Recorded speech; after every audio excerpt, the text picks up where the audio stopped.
Morning guys, and welcome back to I Like Our Watches 2. It is Monday afternoon, almost 1:30 in fact. I didn't have a fantastic weekend. I spent pretty much all of it doing my accounts for J and G watches because the accounts for 2021-22 are due to be submitted very soon, and it is not fun. I'm not going to lie, I didn't have a fantastic weekend. I'll be the first to admit my record keeping hasn't been the best, but anyway, I'm getting there.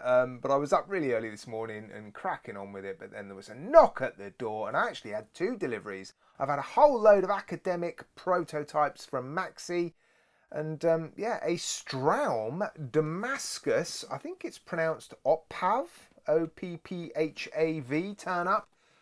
So yeah, it was a toss-up between unboxing this one in this video or the academic prototypes, and well, I've decided to unbox this for you guys in this video. It looks very interesting. This is of course just the unboxing and first impressions video. I will be producing a full review for this watch, or of this watch, for I Like Watches at some point in the near future. But yeah, as you can see, it's completely unopened, so let's head over to the light box and distract myself from doing the accounts for maybe just 10 minutes or so, but it's going to be fun.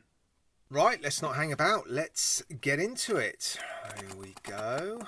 One of the reasons I wanted to unbox this first is because, well, it's got this very interesting packaging that you can, well, basically only open once. And yeah, I was also very curious to have a look at my very first Damascus steel watch.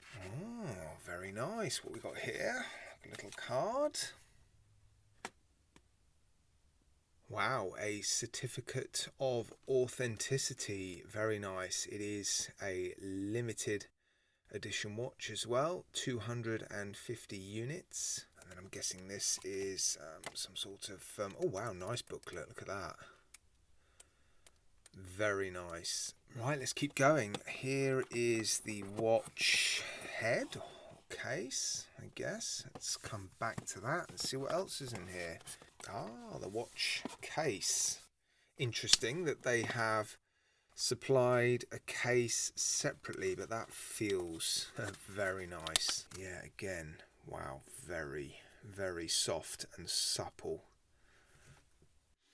Smells like leather, looks like leather, is leather, and there is the buckle. Let's take the plastic off. You can tell the finishing of the steel is going to be good.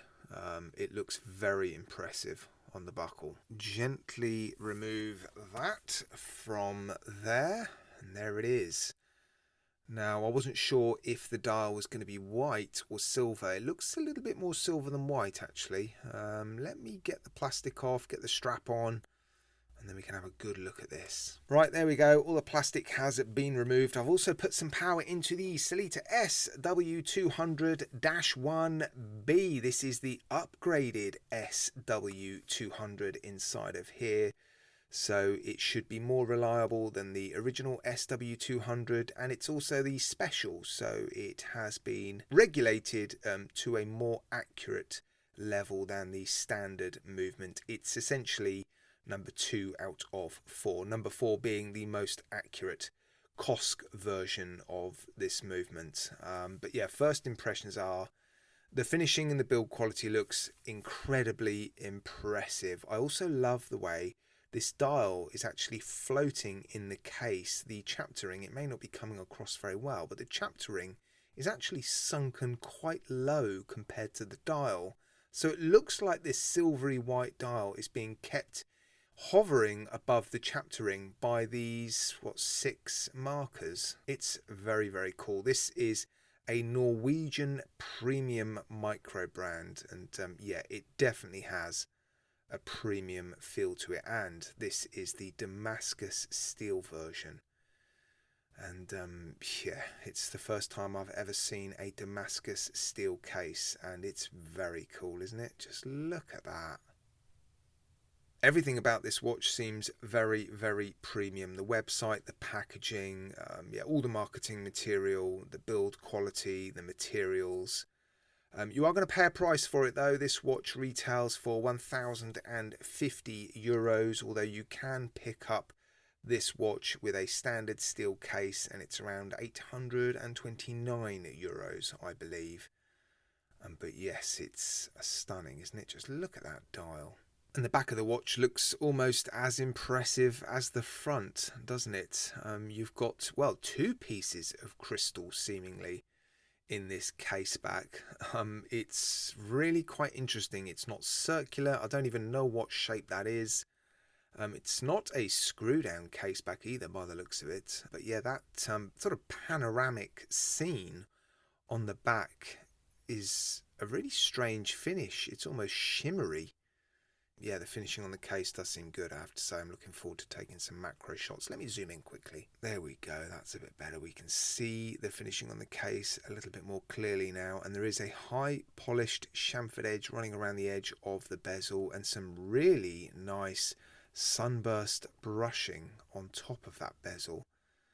Yeah, it's full of little details and interesting things to look at, isn't it? Let's go back to this dial and have another look. The hands are polished, dual facet, nice shape, interesting shape to the counterbalance on the seconds hand. There is some loom, it looks like blue loom from the pictures. Swiss made down there, look, so a Norwegian brand but a Swiss made watch. Yeah, that's very cool. Let's have a look at the loom, I think. And there it is, yep, blue BGW9, looks like a decent application, in particular on the hands actually. Look at the way the loom is reflecting back onto that sort of textured dial. It looks like a glacier or the floor, the seabed if you like. Definitely some strong texture to that dial. Very, very cool. And here it is then on my roughly average 7¼ inch-ish wrist. It actually sits quite flat to my wrist. Look at that. Flatter than I was expecting it to. It's conforming to my wrist very nicely, although I did have a little fiddle with the leather strap prior to putting it on.